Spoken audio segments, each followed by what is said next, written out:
নমস্কার প্রিয় বিয়ার, আপনারা দেখছেন খবর তরঙ্গ।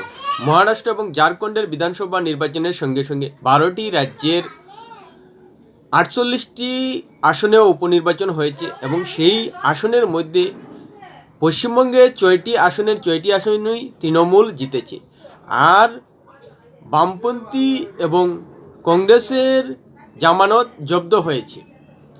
এতে একটা কথা পরিষ্কার হয়ে যাচ্ছে যে পশ্চিমবঙ্গের রাজনৈতিক পরিবেশ কোনো অবস্থায় স্বাভাবিক নয়। এই ফলাফল পরিষ্কার বুঝিয়ে দিচ্ছে যে অস্বাভাবিক চলছে রাজনৈতিক পট পরিবর্তন পশ্চিমবঙ্গে। প্রিয় বিয়ার, ভিডিওটি ভালো লাগলে সাবস্ক্রাইব করবেন, এতে আপনার ক্ষতি হবে না। উপনির্বাচনে যে 12টি রাজ্য উপনির্বাচন হয়েছে সেগুলো অসম, বিহার, ছত্তিশগড়, সিকিম, রাজস্থান, উত্তরপ্রদেশ, গুজরাট, কর্ণাটক, কেরল, মধ্যপ্রদেশ, মেঘালয় ও পাঞ্জাব। এখানে উল্লেখযোগ্য যে বিজেপি যেসব রাজ্যে প্রতিদ্বন্দ্বিতা করেছে উপনির্বাচনে সেগুলোতে কিন্তু অন্যান্য দলও জিততে পেরেছে, কিন্তু পশ্চিমবঙ্গে তৃণমূল ছাড়া আর কোনো দল পাত্তাই পায়নি। জামানত জব্দ পর্যন্ত হয়ে গেছে। আসামে বিজেপি 3টি আসন জিতেছে, ইউপিপিএল 1টি এবং অগপ 1টি। অগপ যে আসনে জিতেছে, যদি জোট না হতো তবুও কিন্তু বিজেপি জিততে পারতো না, সেটা পরিষ্কার বলা যায়। এমনকি কোকরাঝারে ইউপিপিএল যে আসনে জিতেছে সে আসনে জোট না থাকলেও বিজেপি জিততে পারত বলে সন্দেহ রয়েছে। কথাটা কেন বলছি পরে আসছি। অন্যদিকে রাজস্থানে 60টি আসনে উপনির্বাচন হয়েছে, সেখানে বিজেপি পেয়েছে 5টি, কংগ্রেস 1টি, ভারত আদিবাসী পার্টি পেয়েছে 1টি। উত্তরপ্রদেশে বিজেপি পেয়েছে 60টি এবং সমাজবাদী পার্টি পেয়েছে 2টি, 9টি আসনের মধ্যে। মধ্যপ্রদেশে 2টি আসনে নির্বাচন হয়েছে, সেখানে বিজেপি পেয়েছে 1টি, কংগ্রেস পেয়েছে 1টি। বিহারে বিজেপি পেয়েছে 2টি, জেডিইউ পেয়েছে 1টি, হাম পার্টি পেয়েছে 1টি। পাঞ্জাবে আপ পেয়েছে 3টি, কংগ্রেস পেয়েছে 1টি, 4টি আসনের মধ্যে। এই হলো ফলাফল। দেখা যাচ্ছে যে উপনির্বাচনে বিরোধী পার্টি ঠিকই পাঞ্জাব, রাজস্থান, উত্তরপ্রদেশ, মধ্যপ্রদেশে প্রভাব বিস্তার করতে পেরেছে এবং তাতে আসন জিততে পেরেছে, কিন্তু পশ্চিমবঙ্গে কোনো পার্টি পাত্তাই পায়নি। কেন এ ধরনের অস্বাভাবিকতা?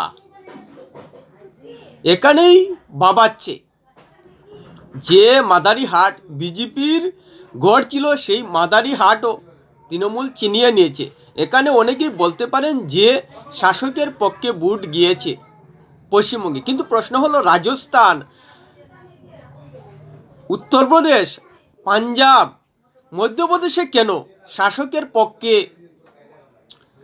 ভোট যায়নি, বরং 1-2টি আসন বিরোধীরা জিততে পেরেছে? আসলেই কি শুধু শাসকের পক্ষে ভোট হয়? তাহলে তো উত্তরপ্রদেশ, পাঞ্জাব, মধ্যপ্রদেশ, রাজস্থানে বিজেপি এবং আপের পক্ষে ভোট পড়তো এবং সেখানে বিরোধী আসন পুরো খালি হয়ে যেত। হয়নি তো। আসলেই এখানে অস্বাভাবিকতা।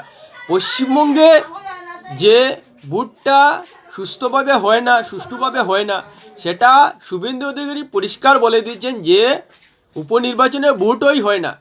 রীতিমতো প্রশাসন যন্ত্র কাজে লাগিয়ে শাসক তৃণমূল ভোটটাকে কেড়ে নেয়, যার কারণেই কোনো বিরোধী দল পশ্চিমবঙ্গে দাঁত ফোটাতে পারে না উপনির্বাচনে।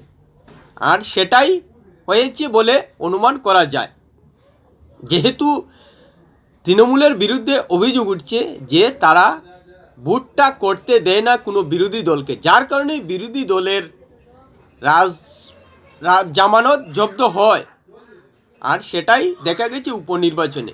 অথচ উত্তরপ্রদেশের দিকে যদি তাকাই, দেখব যে সমাজবাদী পার্টি দাঁত ফুটাতে পেরেছে, আসন জিততে পেরেছে, রাজস্থানে কংগ্রেস দাঁত ফুটাতে পেরেছে, মধ্যপ্রদেশে কংগ্রেস দাঁত ফুটাতে পেরেছে, বিহারে জেডিইউ হাম দাঁত ফুটাতে পেরেছে। বলতে পারেন জোট পার্টি রয়েছে, কিন্তু প্রশ্ন হলো জোট থাকলেও জেডিইউ যেখানে জিততে পেরেছে সেখানে বিজেপির জেতার সম্ভাবনা নেই বলেই জনতা দল ইউনাইটেডকে দেওয়া হয়েছিল। আর অসমের ক্ষেত্রেও একই কথা কাটে, যেখানে বিজেপি জিততে পারবে না বলেই অগপ এবং ইউপিপিএলকে আসন ছেড়ে দিয়েছিল। তাহলে পশ্চিমবঙ্গে এরকম কেন? বিজেপির গড় থেকে জিতে যায় কি করে? সেখানেই শুভেন্দুর মন্তব্যে পরিষ্কার যে ভোটটা করতে দেওয়া হয় না উপনির্বাচনে পশ্চিমবঙ্গে। আসলে এটার কারণ কি? আসলেই এটার কারণ যে তৃণমূল পশ্চিমবঙ্গে রাজনৈতিক লাভ এবং রাজনৈতিক উচ্চাসা এমন পর্যায়ে নিয়ে পৌঁছে গিয়েছে যে জিততে গিয়ে তৃণমূলের নেতারা এমন কোনো অন্যায় কাজ বাকি রাখে না, যা করে না সুযোগ পেলে। সেটাই হচ্ছে, আর তার কারণেই একতরফা জিতে যায়। আর বিরোধী রাজনৈতিক দলগুলো নানাভাবেই অভিযোগ করতে পারে এবং হাতে নাতে প্রমাণ দেখিয়ে পর্যন্ত। আসলেই তৃণমূল পশ্চিমবঙ্গে রাজনৈতিক ক্ষেত্রে একটা অরাজক পরিস্থিতি তৈরি করে রেখেছে। অথচ বর্তমান প্রেক্ষাপটে আরজি কর নিয়ে যেভাবে পশ্চিমবঙ্গ তৃণমূলের বিরুদ্ধে উত্তাল হয়ে উঠেছিল, পশ্চিমবঙ্গের মানুষ বিরক্ত হয়েছিল শাসকের বিরুদ্ধে, মমতা ব্যানার্জি সরকারের বিরুদ্ধে, তাতে কিন্তু 6টি আসনের মধ্যে বিরোধীরা অন্ততপক্ষে দাঁত ফুটানোর কথা ছিল, কিন্তু হয়নি। কেন? তৃণমূল তার নিজের মতো ব্যাখ্যা দেবে, কিন্তু এখানে যে আরজিকর হাওয়া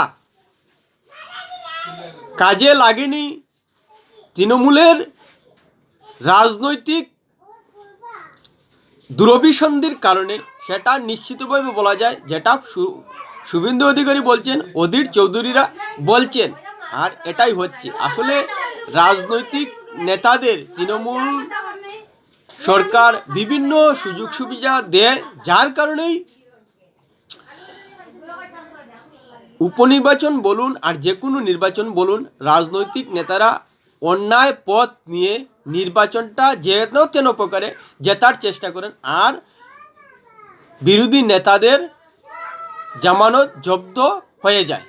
এটাই আসল কারণ। একটা রাজনৈতিক অস্থিরতা, রাজনৈতিক দুরভিসন্ধি, রাজনৈতিক অস্বাভাবিকতা চলছে পশ্চিমবঙ্গে, যার কারণেই বিরোধী রাজনৈতিক দলগুলো যে কোনো নির্বাচনে তেমনভাবে দাঁত ফুটাতে পারছে না। প্রিয় বিয়ার, ভিডিওটি ভালো লাগলে লাইক শেয়ার কমেন্ট করবে।